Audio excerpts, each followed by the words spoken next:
yi seetaan suñu média TV dal leen ak jàmm ci seen xew-xew yi nga xamante ni moo soxal réew mi muy di les faits divers léegi ñu ànd ci ak yéen ki leen koy defal nag di seen doom di seen jigéen di seen xarit Kalsoum Pouye ñu tàmbalee ci li gën a fës ci xew-xew yi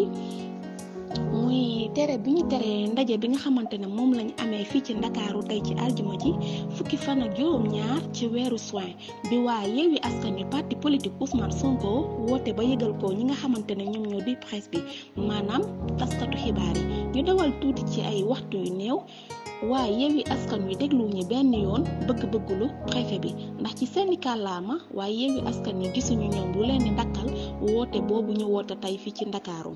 ñi ñëwaat ci faits divers yi ab tuut tànk bu ñu faat ca diwaanu Sébikotane ngàndaay bi ñu ko faatoon tuut tànk boobu lee di wuyoo ci turu Adama Diop bi toll ci juróomi at ñu gisoon koor ba ca anam bu doy waar la ko sandarma yi fekkee woon ca almeeru Sibicoxo xamal nañu ne ku def boobu lee ñaawteef dañ ko fekk ngànnaay bi takk deret leeraange yi ci jot a am jóge ci tàntay tuut tànk bi ñu faat xamal nañu ne ku def ñaawteef boobu li ko weer mooy dafa amoon ab caméra de surveillance bu nekkoon ca jaba bu nekk ca koñ ba loolu moo weer kooku lee def boobu ñaawteef ñu gis na nag dafa am ab ndaw su gàddu doomam tuut tànk bi di wuyoo ci tur Adama Diop topp ci ginnaawam di daw mais nag ndaw soosulee nangul benn yoon ne moo faat tuut tànk bi ci jamono yi ñu toll ndaw soosulee amaguñ ci benn leeraange ndax moom la waaw wala déet ndax tey takku der yi ci boppam teg nañ ko loxo takku der yi nekk ca diwaanu Colobane ba tey ñi ñëwaat ci faits divers yi ginnaaw yi ci fan yu néew yi ñu génn amoon ab tàkk-tàkk ca bërëbu fajukaay bee nekk ca diwaanu Tivaouane di hôpital Mame Abdoul Aziz Sy Dabakh ba fukki tuut tànk ak benn dëddoo woon fa àdduna guddi àllarba ak jeudi dafa amaatoon beneen tiis muy ab tàkk-tàkk ci guddi gi jàpp ñetti waxtu wante di sant yàlla ba kenn faatuwu ci kenn ñàkk ci bakkanam ndaxte ndénkaane bi ñu fa bàyyi woon muy gardien bi moom bàyyi woon na xel ñi nga xamante ne ñoom ñoo fa nekkoon di faju ba jëloon na ci ay matuwaayam yu dëgër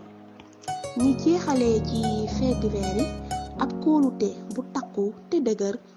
bu amoon ci diggante ñaar ñi soppante ba kenn ci ñoom mënul woon sax bàyyi moroomam muy ndaw si moom moo gënoon a am cofeel ci waa ji ndaw si jëloon lu tolloog fukki million ak benn baaxee ko ki nga xamante ne moom moo di waa ji ndaw si nag di wuyoo waa ji nag di sénégalais mais ndaw si nag di wuyoo ci turu Fanny Simone ci boppam amoon cofeel lool ci waa ji ba raw sax waa ji léegi nag ki nga xamante ne moom moo di Mouhamed Thiam di sénégalais bàyyeekoo diwaanu Wakam dafa amoon ay mbir yu mu bëggoon soxal muy maanaam dafa bëggoon tekki ba ndaw si jëloon juróom-ñeenti jur maanaam ay xar baaxee ko ak terrain bu tolloon ca 3 hectares ndax kii di waa ji dafa dem ba dakkal projet mariage bi waroon a am ci diggante moom ak ndaw si maanaam tas yaakaar ba ndaw si nag jaaree fa gis boppam mer yóbbu ko fa nga xamante ne fa la mbaxane doonee benn. mbokk yi xarit ak naataango yi ñu doon seetaan lii lañ leen indiloon ci seen actualité du jour muy faits divers yi xew-xew yi fi amoon ñu ngi leen di jaajëfal di leen jox di daje ba ëllëg ci bile waxtu jërë ngeen jëf. Bonsoir chers téléspectateurs,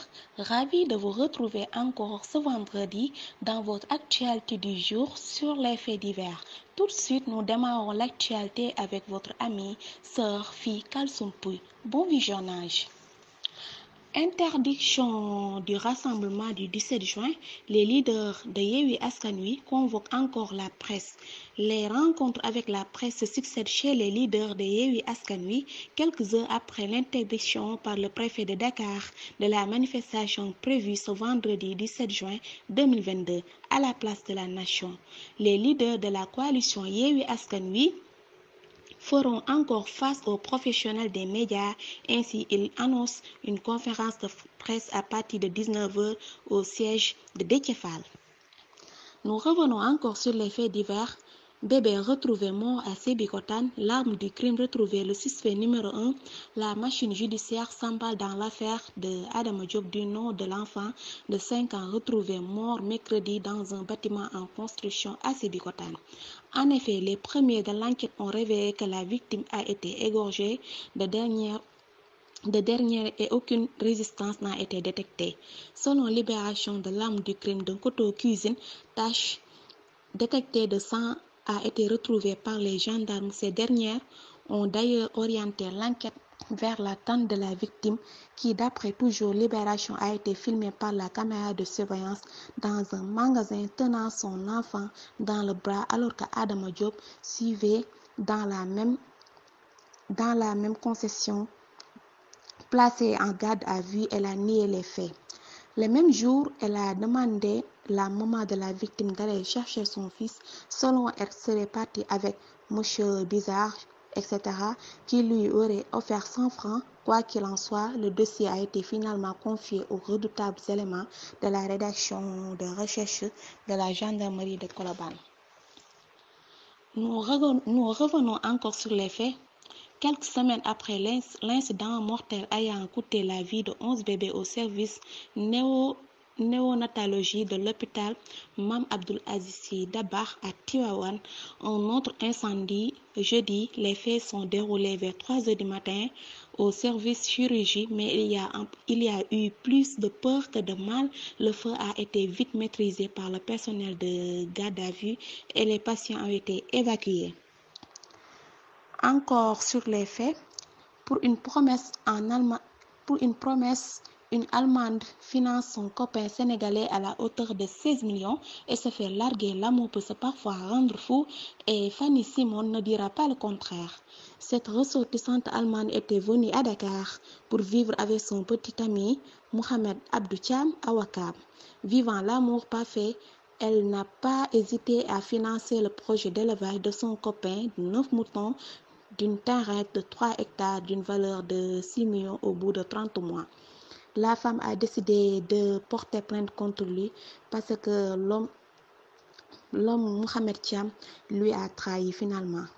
Chers téléspectateurs, c'était tout pour votre actualité du jour avec Kalsoum Pouy. Nous vous donnons rendez-vous à demain à la même heure, Inch'Allah. Et surtout, restez scotchés. Merci beaucoup. Merci pour votre fidélité.